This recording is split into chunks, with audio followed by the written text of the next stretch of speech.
At 68, my husband raped me every night, saying it was my duty, until I put a camera and discovered the truth about everything.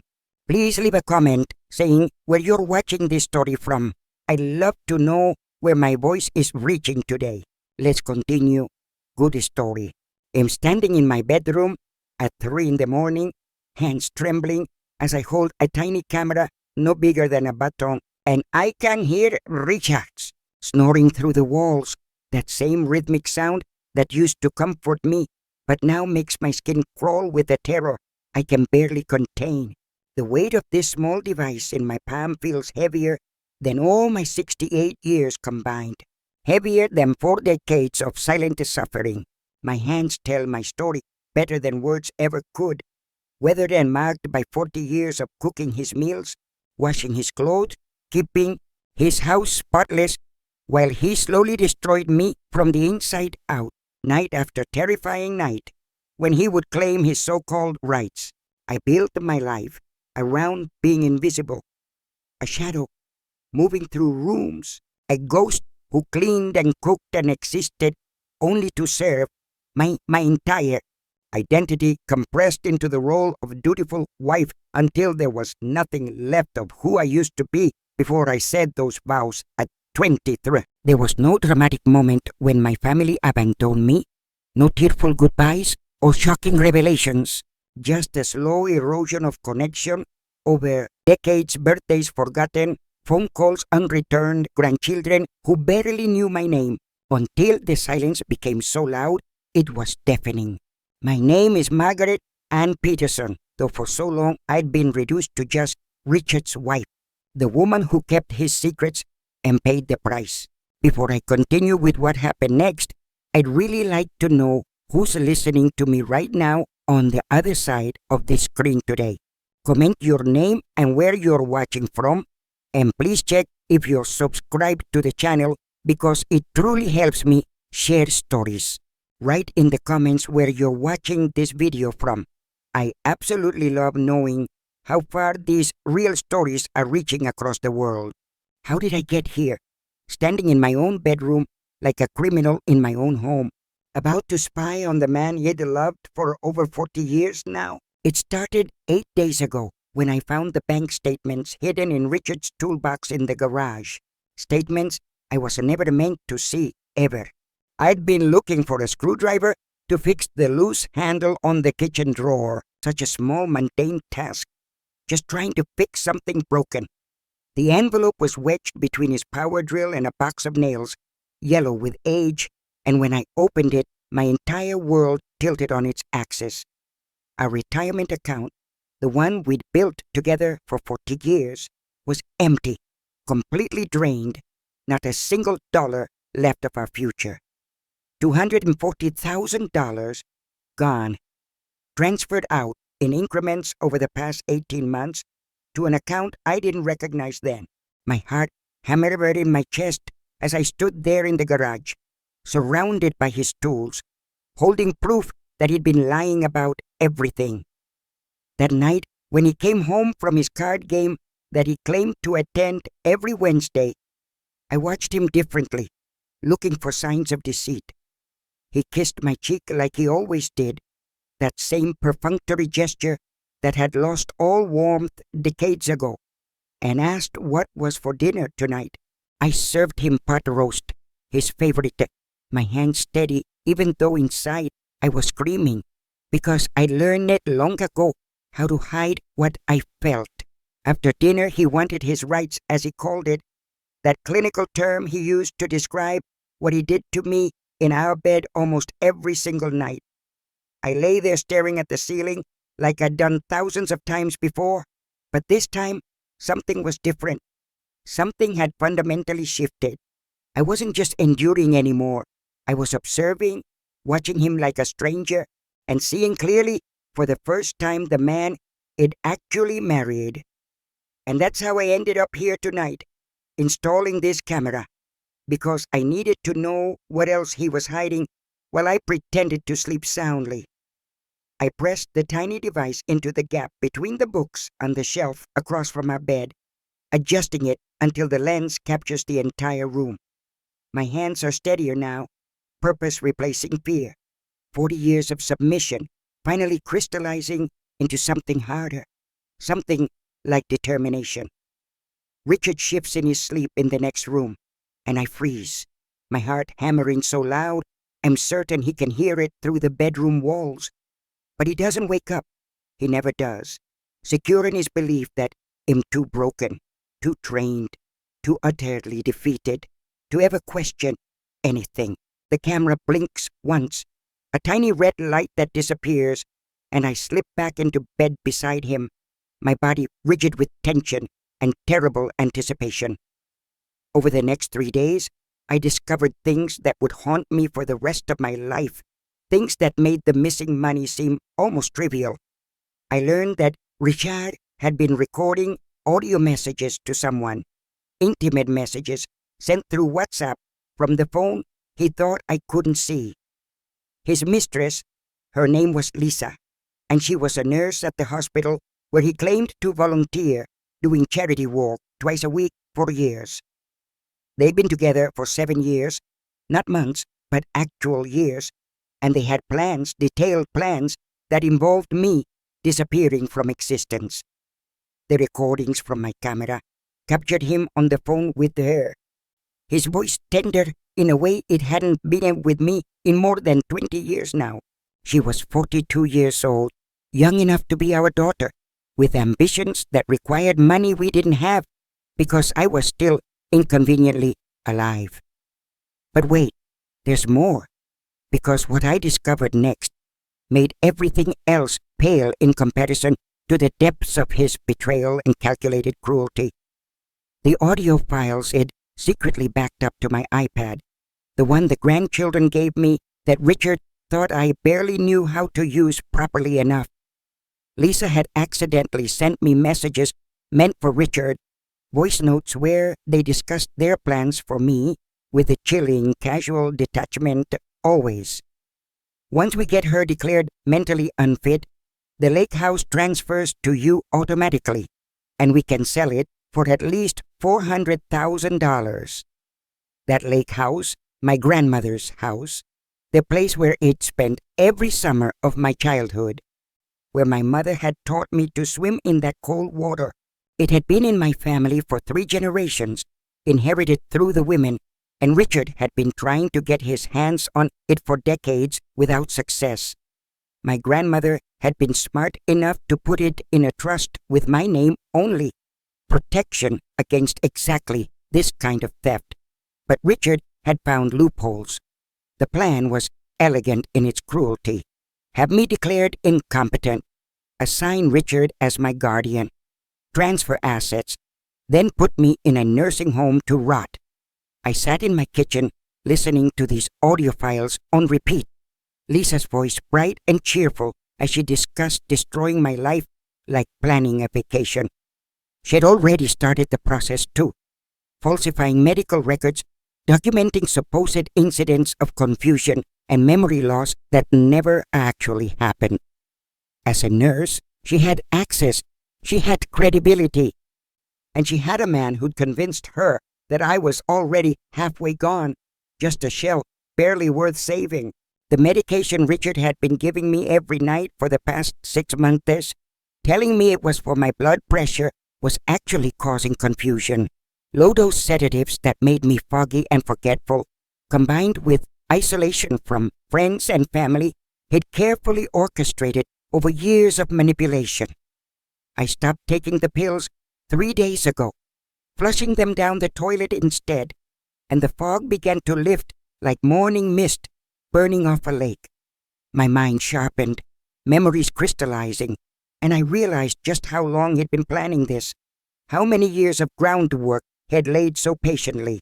The breaking point came on day 6, when I heard something on the recording that made me understand the true depths of what I was dealing with. Richard was talking to Lisa late at night after he thought I was asleep, drugged and helpless, like he preferred me to be every single blessed night. "She'll die soon anyway," he said, his voice flat and matter-of-fact. "She's old and weak. Just keep feeding her the pills, and nature will handle the rest. Just keep feeding her the pills.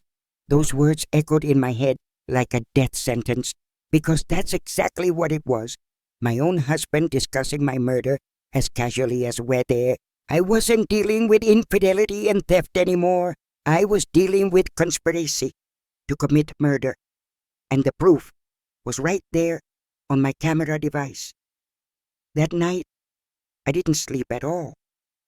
I sat in the dark, living room, watching the shadows move across the walls, and some things inside me finally broke open. Not broke down, but broke open, like a dam releasing 40 years of suppressed rage and grief and self-worth it forgotten I ever possessed in youth. I thought about all the nights I'd endured his touch, believing it was my duty, my obligation as his wife, never understanding it was assault. I thought about the money he'd stolen from our future, from the retirement I'd earned working part-time jobs while raising our children almost alone. I thought about my grandmother's house, that beautiful sanctuary by the lake, and how close I'd come to losing it to his greed and Lisa's ambition. But what I thought about most was the girl I'd been at 23, full of dreams and hope, who'd believed in forever when she said I'd do so sweetly. She deserved better than this, that girl, and so did I. And for the first time in 40 years, I decided I was worth fighting for. After all these years, I spent the next 2 days making phone calls from the library downtown, using their computer because Richard monitored everything at home too closely. I contacted a lawyer who specialized in elder abuse, a sharp woman named Patricia Chan, who listened to my story with growing anger in her dark eyes. I showed her the bank statements, the audio recordings, the falsified medical records that Lisa had been stupid enough to save on her personal computer. "We can destroy them," Patricia said, her eyes glinting with something fierce. "And we will, but we need to be strategic about timing and presentation methods." I also made another discovery during my research on Lisa, something that would turn out to be the most devastating revelation of this entire nightmare. 35 years ago, when I was just 16 years old and still in high school, I'd gotten pregnant by a boy who disappeared the next day. My parents were strict Catholics. Abortion wasn't an option they'd consider. So I carried that baby to term and gave her up for adoption immediately. I never saw her face, never held her. I was told it was better that way, cleaner, a closed adoption that would let us both move on completely. I buried that grief so deep I rarely thought about her anymore. That daughter I'd given away, though sometimes I wondered if she was happy out there. The adoption records I'd kept hidden in my hope chest for 3 decades, tied with a faded ribbon, contained only basic information and a date. Lisa Marie Martinez, born April 14, 1990, at St. Joseph's Hospital, weighed 7 pounds, 2 ounces, adopted by the Martinez family from Houston. The same birthday, the same hospital, the same adoptive family name that matched Richard's mistress, and suddenly my world exploded into shattered pieces. Richard knew. Of course he knew. He'd known for at least 5 years, based on dates in his email correspondence, that he'd finally gotten access to now, had discovered her identity through a DNA testing website where she'd been searching for her biological parents, and he'd seen an opportunity forming. Not to reunite us, not to heal old wounds, but to use her, to manipulate her, to turn my own daughter into a weapon against me without her knowing. Lisa didn't know I was her mother. Richard had made sure of that, telling her I was just his bitter old wife who stood between him and true happiness. He'd cultivated their relationship specifically because of who she was, grooming her slowly, turning her against me before she ever knew me at all completely. The realization broke something fundamental inside me, shattered me in a way that 40 years of his abuse had never quite managed to accomplish entirely. My own daughter The baby I'd given up to give her a better life was now the weapon he'd chosen to use to destroy me and steal everything I had. I vomited in the library bathroom, heaving and sobbing, grief and rage mixing into something I had no name for, something beyond what words could express. Patricia found me there 20 minutes later, helped me wash my face, and said something I'll never forget as long as I live and breathe air. "We're going to make him pay for every single thing he's done to you," she said quietly. "And we're going to make sure Lisa knows the truth about everything." The weight of knowing Lisa was my daughter changed everything, complicated my anger with grief, twisted my desire for justice into something more painful. How do you destroy someone who's both your tormentor and your child? How do you balance revenge with the love you should have been allowed to feel? But then I remembered her voice on those recordings, so casual about my death, so eager to sell my grandmother's house, and my resolve hardened again. She might be my biological daughter, but she'd chosen to become my executioner, and DNA doesn't excuse conspiracy to commit murder no matter what. Patricia helped me understand that exposing the truth was the only way to save both of us, me from death and Lisa from becoming a murderer unknowingly. Our anniversary party was scheduled for 3 weeks away, our 45th anniversary, a big celebration Richard had insisted on despite my protests. He'd invited 200 people, business associates, distant family, neighbors we barely knew, turning our marriage into a spectacle for everyone to witness. I thought it was strange at the time, his sudden interest in celebrating us, but now I understood it was part of his plan to show I was incompetent. He was building a public narrative. See how confused she is, how she can't remember names, how she's losing her grip, setting the stage for my destruction. But I had different plans for that party now. Plans that would expose everything he'd done in front of everyone who'd ever known us as a couple.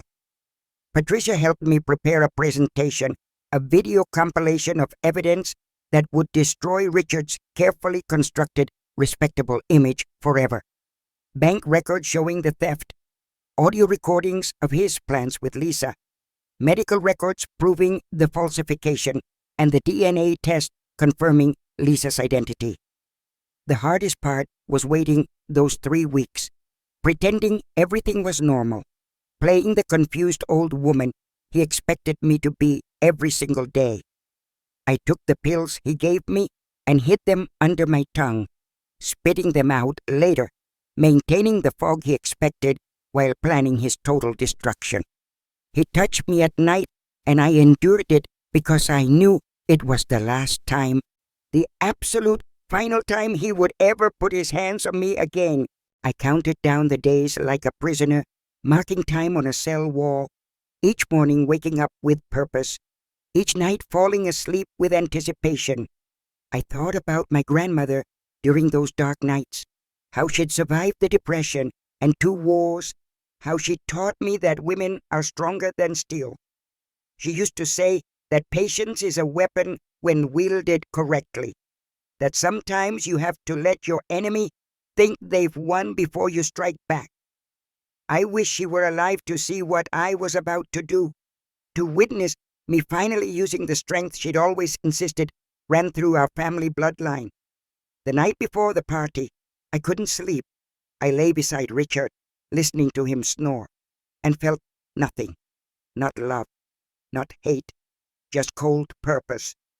I got up at 3 in the morning and went to sit on the porch, watching the sun rise over our neighborhood, knowing it was the last sunrise as his wife.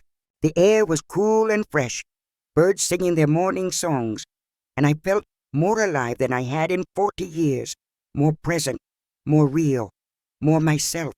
I thought about the girl I'd been at 16, terrified and alone, making the hardest decision of her life because she'd been told it was right. I thought about the young bride at 23, so hopeful and naive, believing that marriage meant a partnership and love and mutual respect always. I thought about the mother he'd been, raising children while working part-time jobs, trying to make our family work, despite Richard's emotional absence constantly. I thought about the grandmother I'd become, mostly ignored and forgotten, a convenient babysitter when needed but never truly valued or included in their lives. And I thought about the woman I was now at 68, finally ready to fight back, to reclaim my voice, to refuse to be a victim one more second. Have you ever reached a point where you realized you had nothing left to lose, where fear just evaporated because the alternative was accepting your own murder? That's where I was that morning, and it gave me a strength I didn't know existed, a core of steel that 40 years of abuse hadn't managed to break. The party was held at the country club. Richard's choice, of course, white tablecloths and champagne flutes, and a band playing soft jazz in the corner. The ballroom was decorated with photos from our 45 years together, images of us smiling at weddings and graduations, lies frozen in silver frames. I wore the blue dress he'd bought for me, played my part perfectly, smiled at guests, and accepted congratulations while my heart hammered with anticipation. People kept telling me how lucky I was to have such a devoted husband, how wonderful it was to see a marriage last so long in this modern world. I smiled and nodded and said thank you, all while knowing that in less than an hour, their perception of Richard would be permanently shattered forever. Richard gave a speech about our 45 years together, lying smoothly about devotion and partnership, and I watched faces believing every single word. He talked about the day we met, our first date, our wedding day, the birth of our children, painting a picture of a love story that never existed. Lisa was there too, dressed in red, standing near the back, watching Richard with those adoring eyes that had no idea what monster she had fallen for completely. I studied her face, looking for traces of myself, and found them in her nose, her chin, the way she tilted her head when she was listening intently. My daughter standing there in red, planning my murder, not knowing that in minutes her entire world would explode into fragments she'd never pieced together. When Richard finished his speech and everyone applauded, I stood up slowly, my legs shaking but holding firm, and walked to the microphone stand, waiting. The room quieted immediately, people turning to look at me with curiosity and expectation, waiting for the devoted wife's speech about her wonderful husband. I'd like to say a few words too, I said, my voice stronger than he'd expected, about marriage and truth, and what it really means to know someone fully. Richard's face went pale, something flickering in his eyes that might have been fear, but he couldn't stop me now without making a scene before everyone. I nodded to Patricia, who was operating the projector from the tech booth, and the first image appeared on the screen behind me in stark black and white. Bank statements, our retirement account, showing systematic withdrawals over 18 months, $240,000 stolen from our future together. The numbers glowed on the screen, undeniable proof of theft, each transaction dated and documented, showing a pattern of deliberate, systematic financial abuse. Gasps rippled through the crowd, people turning to look at Richard, who was frozen in his seat, his champagne glass trembling slightly in his hand now. I let them absorb that first revelation before continuing, my voice steady despite the shaking in my knees, the terror mixed with exhilaration in my chest. For 6 months, my husband has been giving me medication that he told me was for blood pressure, but was actually sedatives to make me confused and foggy. The medical records appeared on screen, prescriptions that didn't match what he told me, dosages designed to impair cognition without causing obvious symptoms. People were standing now, some moving closer to the screen, others looking at Richard with growing horror as they began to understand the full picture. Then came the audio recordings, his voice and Lisa's, discussing my murder as casually as planning a grocery trip, the volume turned up so everyone could hear. Just keep feeding her the pills, his voice echoed through the country club. She'll die soon anyway, and we'll be free to live the life we deserve. The silence that followed was absolute. 200 people frozen in shock as Richard's voice continued playing, each word another nail in his coffin. Once she's in a home, we'll sell it and retire in Florida. Lisa's voice, bright and cheerful, discussing my grandmother's house like it was already theirs. I watched Richard's face as his own words condemned him, watched him realize that I'd known, that he had been planning, that he'd underestimated me completely. Lisa in the back was shaking her head, denying it, but her voice continued playing through the speakers, evidence so clear that denial was pointless now. Then came the medical records, Lisa's falsified documents, proof she'd been systematically building a case for my incompetence through fabricated incidents completely. Documents showing visits that never happened, symptoms I'd never displayed, a carefully constructed paper trail designed to have me declared legally incompetent. Patricia had highlighted the falsifications in red, dates when Lisa claimed to have seen me, but I'd actually been visiting my sister in another state. The crowd was angry now, voices rising, people demanding explanations. The comfortable social gathering transformed into something raw and ugly and true, and then came the final revelation, the one that would break Lisa as thoroughly as she'd planned to break me, the DNA test results, confirming her identity. The screen showed the official document from the DNA testing company, with my name and Lisa's name and the conclusion in bold letters for everyone to read. Probability of maternity, 99.9%. Lisa Martinez is the biological daughter of Margaret Ann Peterson. The room erupted, people turning to stare at Lisa, who stood frozen in her red dress, her face pale as death, not understanding what this meant yet. I took the microphone again, my voice cutting through the chaos like a knife through butter, silencing everyone with the weight of what I had to say. 35 years ago, I gave up a baby for adoption, a daughter I never got to hold, and this woman, my husband's mistress, is that daughter. Richard knew, I continued. He discovered her identity 5 years ago, and instead of telling me, instead of reuniting us, he seduced her to use against me. He cultivated a relationship with my biological daughter, specifically to manipulate her into helping him murder me and steal my grandmother's house from me. The crowd's anger shifted, redirected at Richard with an intensity that made me step back from the microphone, watching as people moved toward him with purpose. Lisa was screaming now, denying everything, but her voice was drowned out by the crowd's rage, people shouting at Richard, at her, demanding justice immediately. Security had to intervene to keep people from physically attacking Richard. Men he'd known for years, ready to hurt him for what he'd done to me. I stood at that microphone, hands gripping the stand to keep myself upright, and felt something like peace settle over me despite the chaos around.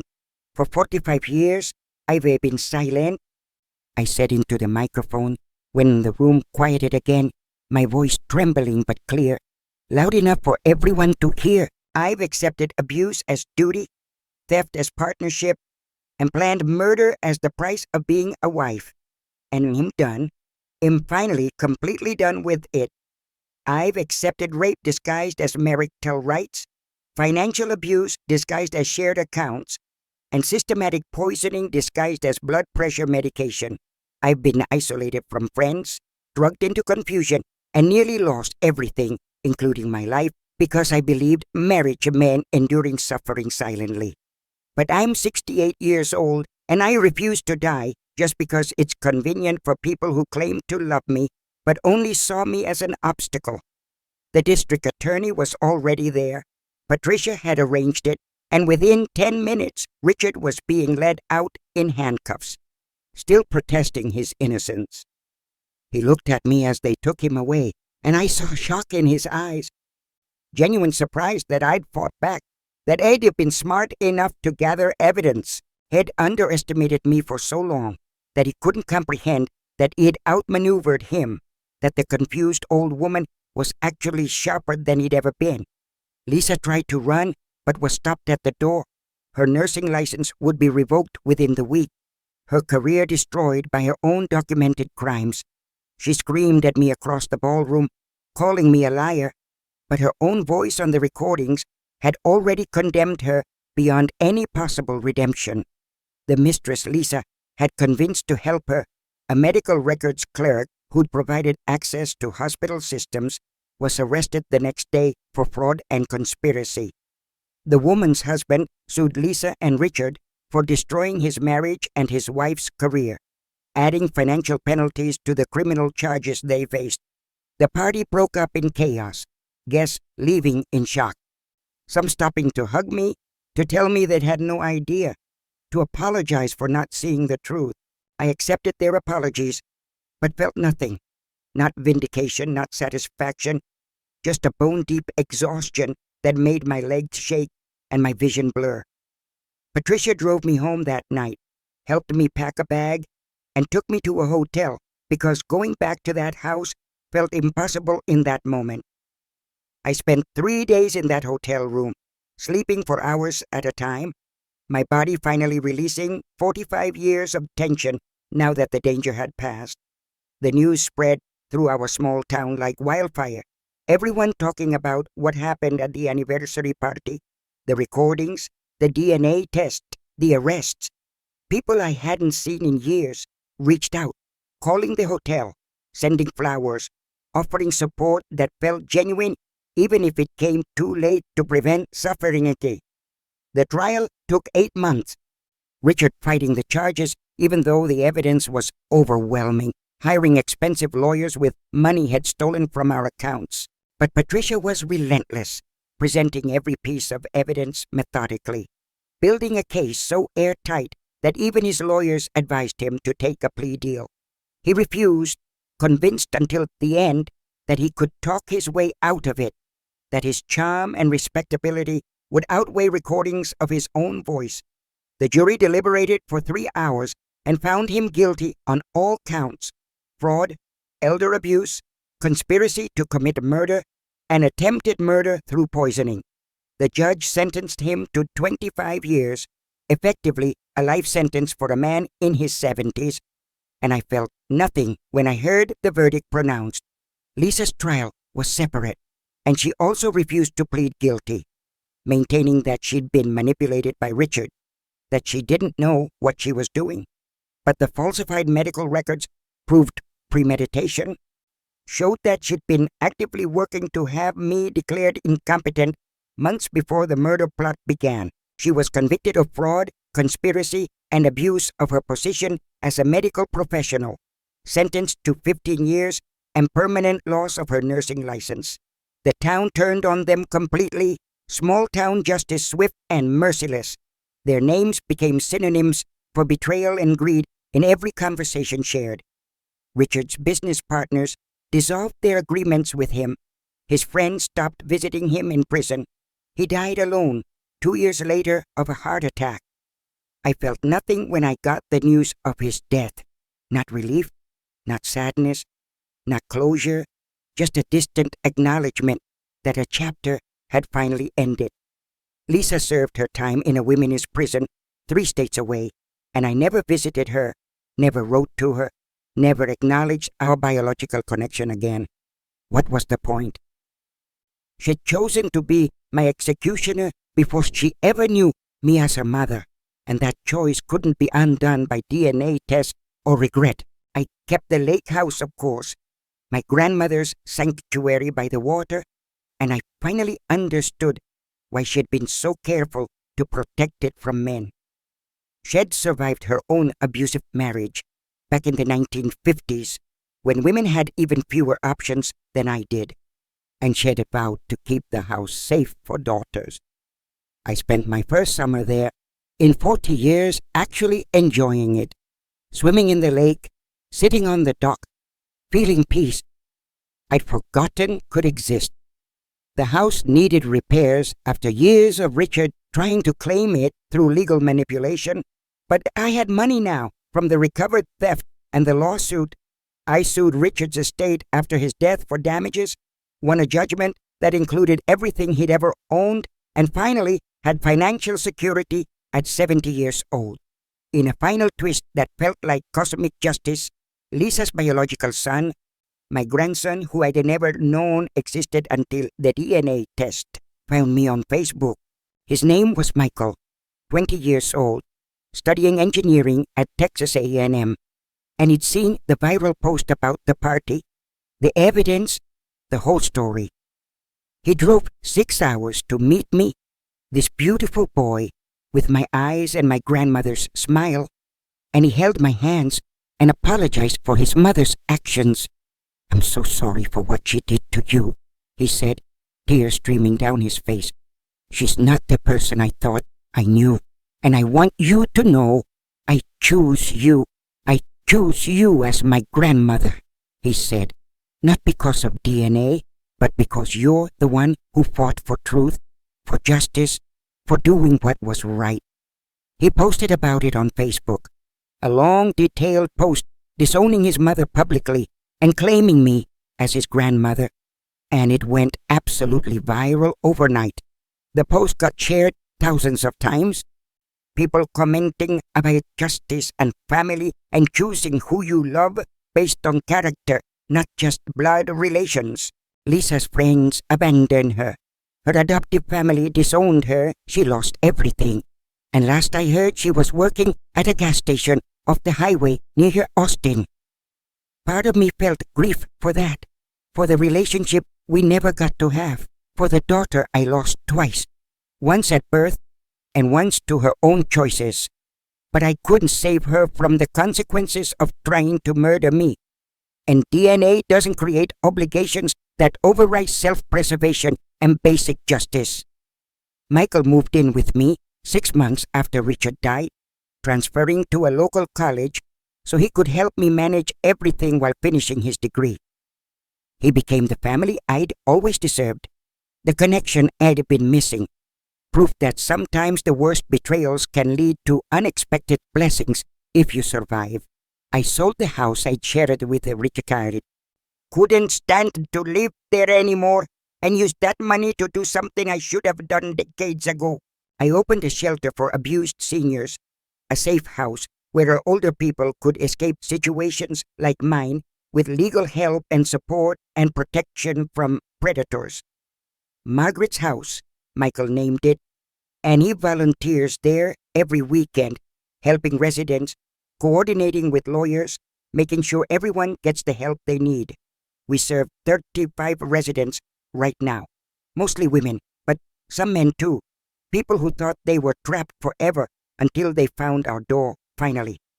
Some are escaping financial abuse from adult children, others fleeing violent spouses they'd been with for decades, all of them believing they were too old to matter. I teach them what I learned, that it's never too late to fight back, to reclaim your life, to refuse to be a victim even when everyone says you're too old.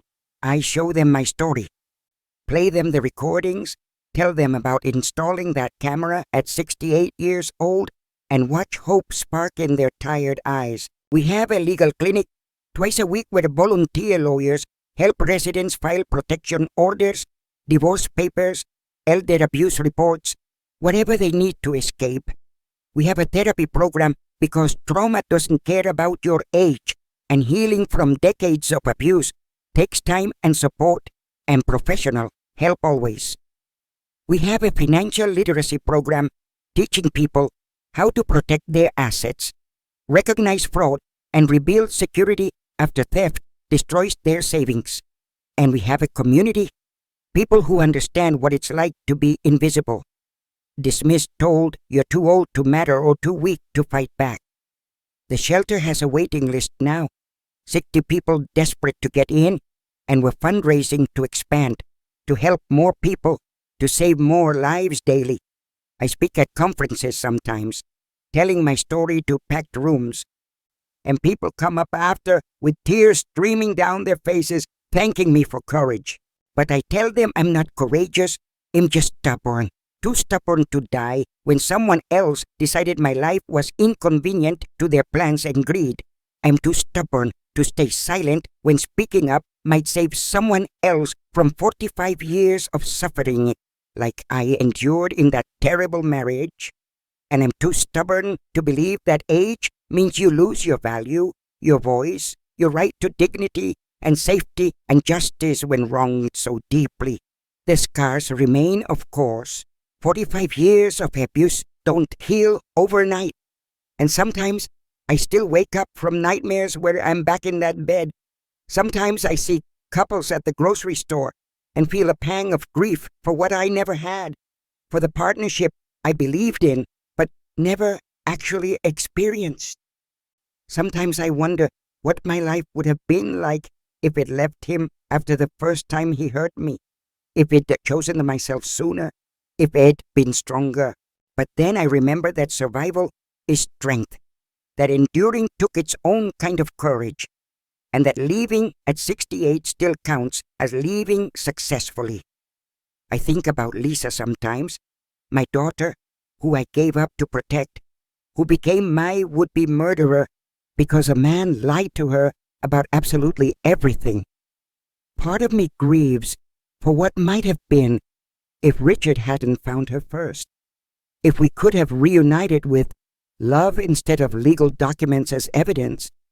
I grieve for the relationship we'll never have, for the grandchildren she might have given me beyond Michael, for the family connection that's now impossible forever. But I can't save someone who doesn't want saving, and Lisa made her choices, committed her crimes, and has to live with those consequences every single day. Michael tells me she writes to him, sometimes from her apartment in Austin, asking about me, wanting to know if there's any chance for forgiveness or reconciliation. He asks me what he should tell her, and I always say the same thing, tell her I hope she finds peace, but I can't be part of her life after what she did. It's not cruelty, it's self-preservation. It's choosing not to let someone who tried to murder me back into my life just because we share DNA accidentally. Michael graduates next year with a degree in social work, planning to dedicate his career to helping seniors escape abuse like I finally managed to do. He's everything Richard wasn't, kind and honest and fiercely protective of the vulnerable, and I'm so grateful he found me despite the terrible circumstances. He brings his girlfriend to dinner every Sunday, a sweet girl named Sarah who treats me with genuine respect and calls me Grandma Maggie like I'm real family. They're talking about getting married after graduation, and Sarah has already asked if they can have the wedding at the lake house by the water where it's beautiful. I cried when she asked, real tears of joy, because it means the house will witness love and celebration instead of just theft and conspiracy and greed.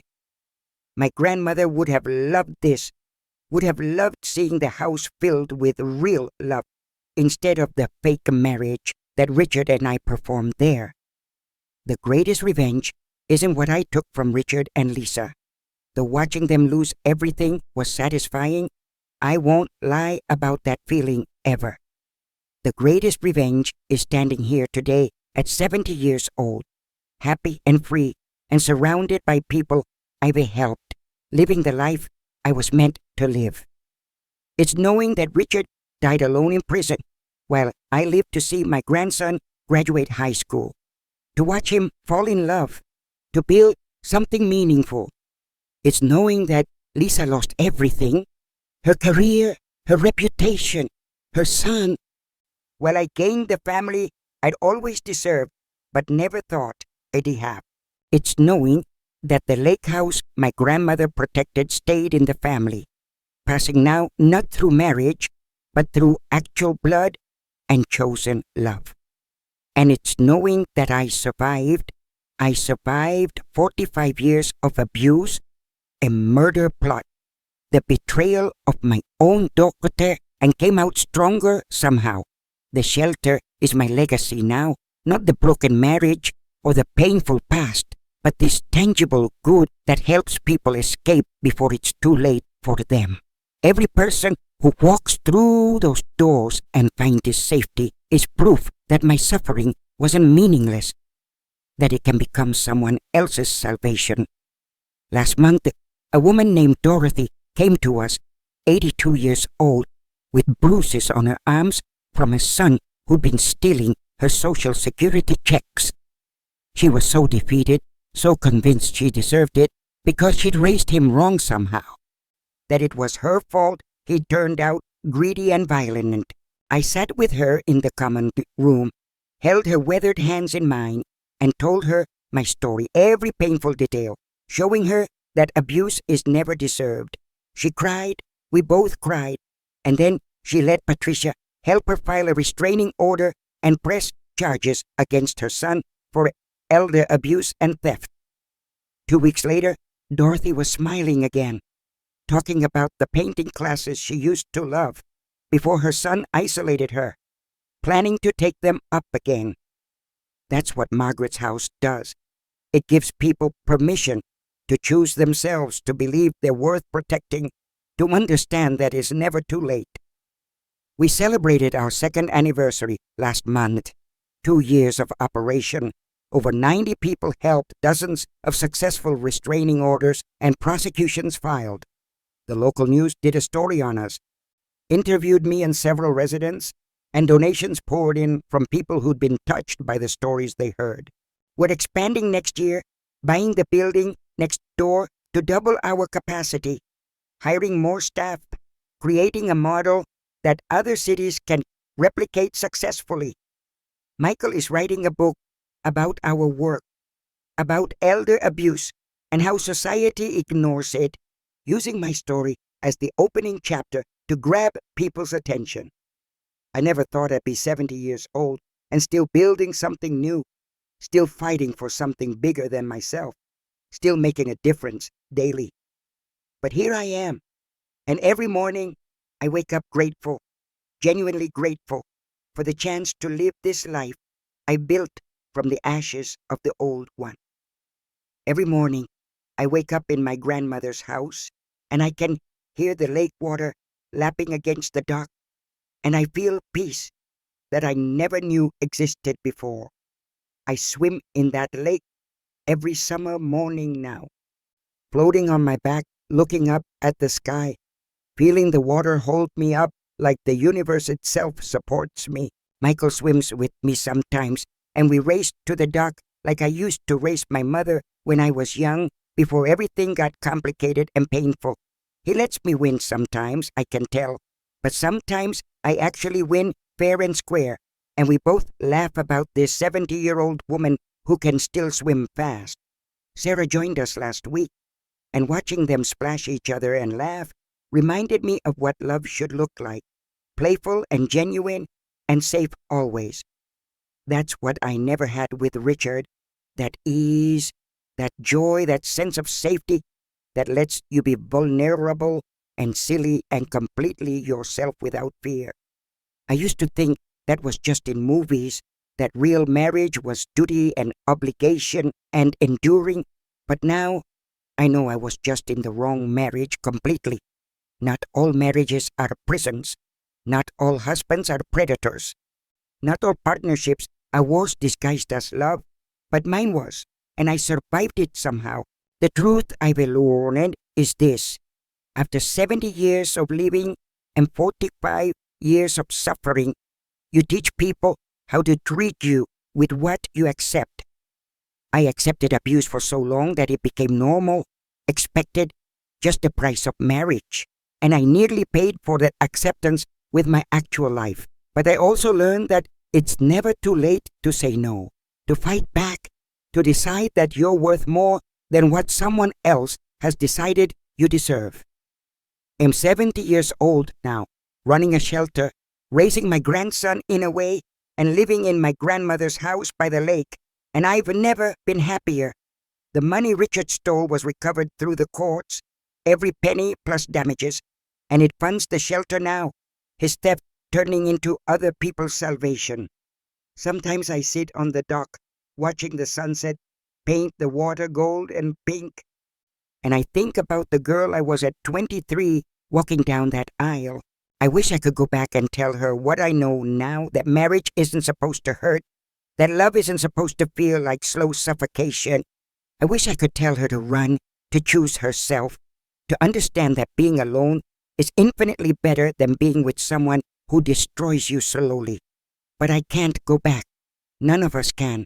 We can only move forward with the wisdom we've earned through pain and survival and refusing to give up completely. So I tell that wisdom to every person who walks through the doors of Margaret's house, frightened and broken and convinced they're too old to start over.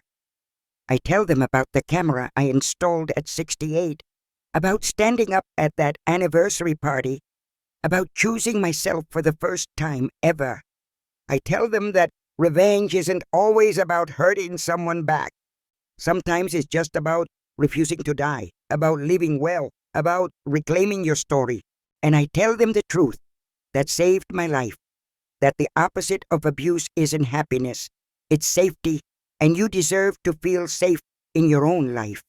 I tell them that age is just a number, that 70 or 80 or 90 doesn't mean you stop mattering, stop deserving protection, stop having value.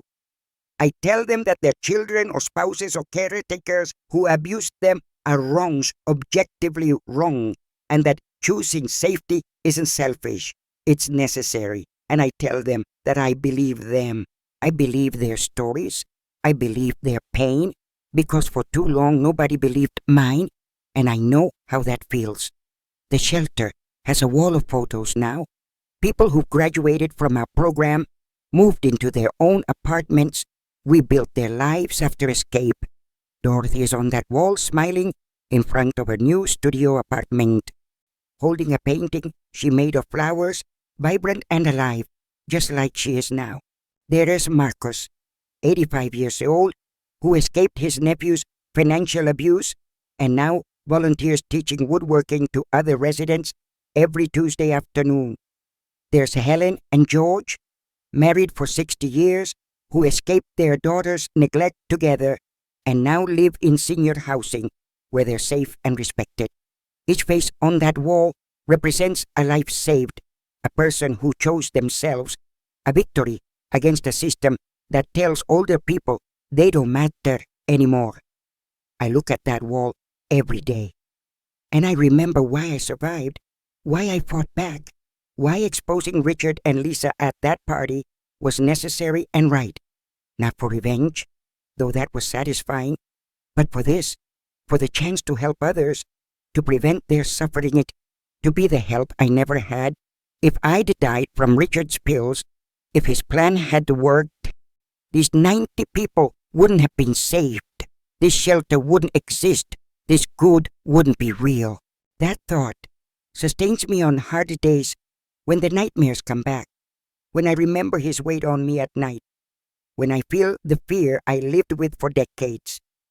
My suffering had meaning because I transformed it into something that helps others. And that's a kind of alchemy that makes the pain almost worth it somehow. Almost, but not quite, because I'd still go back and save that 23-year-old girl if I could, would tell her to run and never look back at him. But since I can't save her, I save the others, the Dorothys and Marcuses and Helens, and that's enough. It has to be enough. It is enough. Michael tells me I'm a hero, but I don't feel like one. I just feel like a woman who got angry enough to fight it back and lucky enough to survive it. I had advantages that many don't have. A lawyer who believed me, evidence I was smart enough to gather, a grandmother who protected assets Richard couldn't steal. Many people don't have those advantages. They're completely dependent on their abusers with no money, no family, no way out, and they suffer in silence forever. That's why the shelter provides everything: housing, food, legal help, therapy, job training, financial support, everything needed to escape and rebuild completely. We don't turn anyone away for a lack of money, because I remember being trapped by financial dependence. Remember how poverty makes escape impossible for so many people. Every resident pays what they can afford, even if that's nothing at all, because safety shouldn't be a luxury only available to those with resources. The shelter runs on donations and grants and the settlement money from Richard's estate, and we're completely transparent about finances. Because trust matters.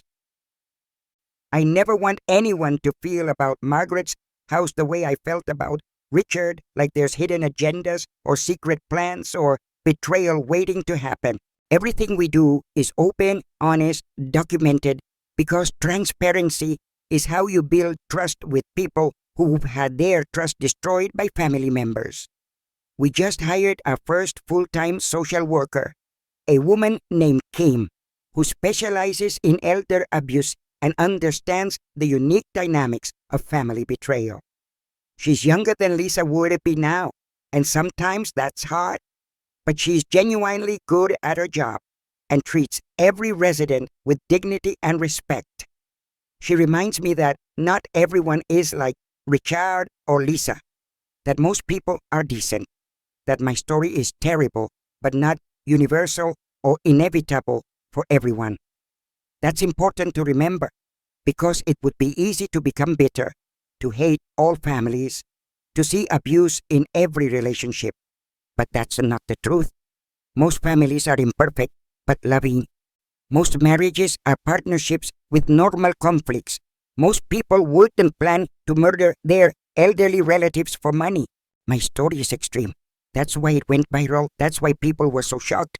Because most people can't imagine doing what Richard and Lisa did to me. But elder abuse is more common than people think. It's just usually quieter, less dramatic, financial exploitation or neglect or emotional abuse that nobody sees. That's what Margaret's house addresses, not just the extreme cases like mine, but the everyday abuse that grinds people down slowly over years and decades. We had a resident last month whose daughter wasn't trying to kill her, just systematically stealing her Social Security to fund a drug habit slowly. The woman felt guilty pressing charges because it was her daughter, because she felt responsible for the addiction, because family loyalty is complicated. But Kim helped her understand that enabling theft isn't love, that protecting yourself isn't betraying family, that sometimes love means enforcing boundaries firmly. The woman pressed charges. Her daughter went to rehab as part of her sentence, and now they're rebuilding their relationship on healthier terms with supervision. That's a success story, not dramatic like mine, but real and meaningful. A life improved, a pattern broken, a relationship potentially saved through accountability. Not everyone who comes to Margaret's house has to burn their families down like I did. Sometimes they just need space and support to renegotiate relationships.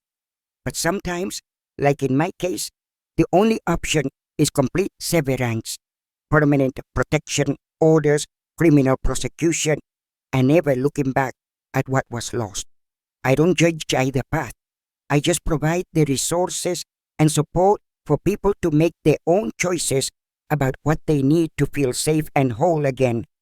The media calls me an inspiration, a hero, a survivor who turned trauma into triumph, and I accept those labels while knowing their incomplete descriptions. I'm also a woman who endured rape for 40 years thinking it was normal, who stayed in abuse far too long, who gave up a daughter I still grieve for. I am complicated and flawed and sometimes bitter, but I'm also strong and resilient and determined to make my suffering mean something and beyond just my own story. And I think that's what people respond to, not perfection, but the messy reality of surviving something terrible and choosing to help others anyway. If you're reading this story or listening to it, and you're in a situation that feels even remotely similar to what I described, please hear me clearly. You're not too old to leave. You're not too weak to fight back. You're not deserving of abuse, no matter what anyone has told you about duty or obligation. Marriage is not supposed to include rape. Family is not supposed to include theft. Love is not supposed to feel like slow death disguised as normal life. If someone is hurting you physically, stealing from you financially, isolating you socially, or planning worse, you don't owe them loyalty or silence or protection. You owe yourself safety. You owe yourself dignity. You owe yourself the chance to live whatever years you have left without fear or pain or degradation. Call the police. Call Adult Protective Services. Call a domestic violence hotline. Call someone, anyone, and tell them what's happening to you right now. Document everything like I did. Take photos, save messages, record conversations if it's legal in your state. Gather evidence because you need it later. Tell someone you trust what is happening. Give them copies of evidence. Make sure someone knows the truth in case something happens to you before you can escape. And know that there are places like Margaret's house all over the country, shelters and services specifically for older people escaping abuse from family members. You're not alone, you're not the only one, and you're not making it up or overreacting or being dramatic like they've probably told you you are constantly. Your instincts are right, your fear is valid, and your decision to protect yourself is the sanest, healthiest choice you could possibly make right now. I know it's scary. I know it feels impossible. I know they've convinced you that you're too old or too weak or too dependent to survive without them. But I was 68 when I installed that camera, 70 when I opened the shelter, and I'm living proof that it's never too late to choose yourself first. Every morning I wake up and am grateful that Richard's pills didn't kill me, that I woke up in time, that I fought back before it was too late. Every morning I wake up and I'm grateful for Michael, for Sarah, for the residents at Margaret's house, for this beautiful, complicated life I'm living now. And every morning I wake up and am grateful that I finally learned what my grandmother tried to teach me, that women are stronger than anyone gives us credit for. So that's my story. From beginning to end, every painful detail, every moment of horror, every triumph of survival, everything that made me who I am today. It's a story about abuse and betrayal, but it's also a story about resilience and justice and refusing to die when someone decides your life is inconvenient.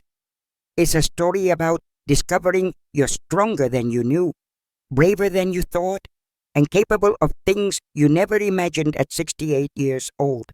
And it's a story about choosing yourself, finally and completely, even when it cost you everything, because what you gain is worth more than what you lose.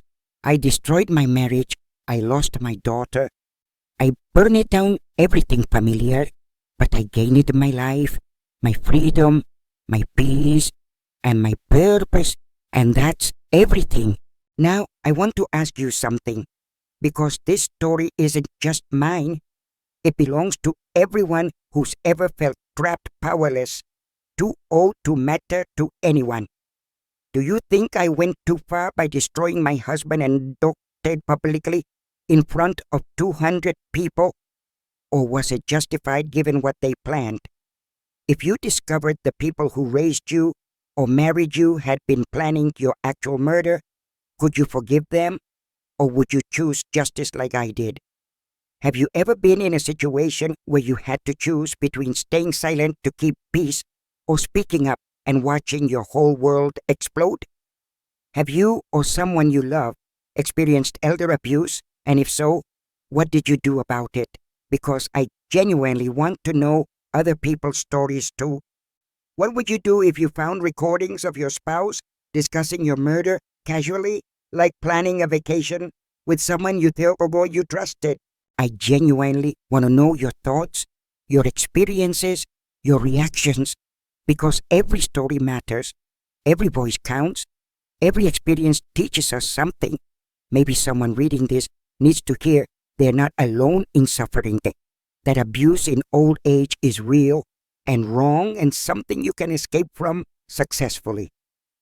Maybe someone is lying in bed tonight, enduring abuse they think is normal, and this story will be the push they need to understand they deserve better. Maybe someone is being manipulated by family who pretends to love them while plotting to steal everything, and this will make them look closer at signs. Or maybe someone just needs to know that 70 isn't too old, 68 isn't too late, and you're never too weak to fight for your own life. If this story touched you in any way, if it made you think or feel or remember your own experiences, please subscribe to this channel right now. I share real stories of survival, revenge, and justice every single week here. Stories that need to be heard, that might save someone's life someday. And tell me in the comments, have you lived through something similar? What would you have done in my place? I absolutely love reading your stories too. Your experiences matter, your voice deserves to be heard, and your story might be exactly what someone else needs to hear to find the courage to escape. Thank you for listening to my story all the way to the end, for witnessing my pain and my triumph, for caring enough to hear what I had to say. This is a true story, mine and so many others like me. Real people who survived real abuse and found the strength to fight back when it mattered most. These are stories of real people who endured situations that seemed impossible to escape, but they survived, they fought, they reclaimed their lives somehow. Click on the videos appearing on your screen now for more emotional stories that will make you think deeply about family, betrayal, and finding justice.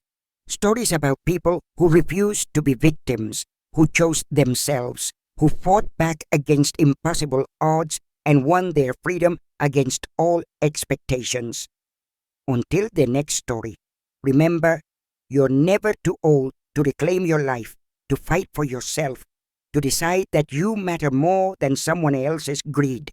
Take care of yourselves out there, protect each other, and never let anyone convince you that abuse is duty, that suffering is love, that silence is peace. Your life has value, regardless of your age. Your voice deserves to be heard, regardless of how long you've been silent, and your safety matters always. And Margaret, I'm 70 years old. I survived my husband's attempt to murder me, and am living proof that it's never too late to choose yourself first. In proof that cameras and evidence and planning can save your life, that speaking up can destroy your abuser, that justice is possible even at 68. I am proof that you can build something beautiful from the ashes of something terrible, that suffering can transform into purpose if you survive long enough. And I'm proof that grandmas with iPads are smarter than predators, think braver than abusers expect, and absolutely done being silent about what was done to us. Thank you for being here. Thank you for listening. Thank you for caring about my story and the stories of all the people I've helped at Margaret's house. Your attention matters. Your comments matter. Your willingness to witness these stories matters more than you know, because silence protects abusers always. When we share these stories, when we talk about elder abuse openly, when we refuse to pretend everything is fine, we create space for others to escape. We create a world where people know they have options, where they understand that abuse isn't normal, where they feel brave enough to ask for help. So share this story if it touched you. Talk about it with people you know, and watch for signs of elder abuse in your own communities and families. Sometimes the person sitting next to you at church or the neighbor who seems confused might be suffering in silence, just like I was for decades. Your awareness, your willingness to ask questions, your refusal to look away might be what saves someone's life, what gives them the courage to escape. Until we meet again in the next story, remember to be kind to older people, to listen when they talk, to notice when something seems wrong in their lives. Remember that abuse doesn't always look dramatic. Sometimes it's quiet and gradual. Financial control or medication or isolation disguised as care and protection. And remember that everyone, regardless of age, deserves safety and dignity and respect, and nobody ever deserves to be abused by the people who claim to love them. Goodbye for now. Stay strong, stay aware, and remember your worth is not negotiable at any age, in any situation, with any person ever. Never cross a grandma with an iPad, because we're smarter than you think, braver than you know, and absolutely done being silent about abuse. We've survived too much, endured too long, and we're finally ready to fight back, to tell our stories, to help others escape before it's too late. Thank you. Take care, and I'll see you in the next story with more real experiences of survival, justice, and refusing to be victims anymore.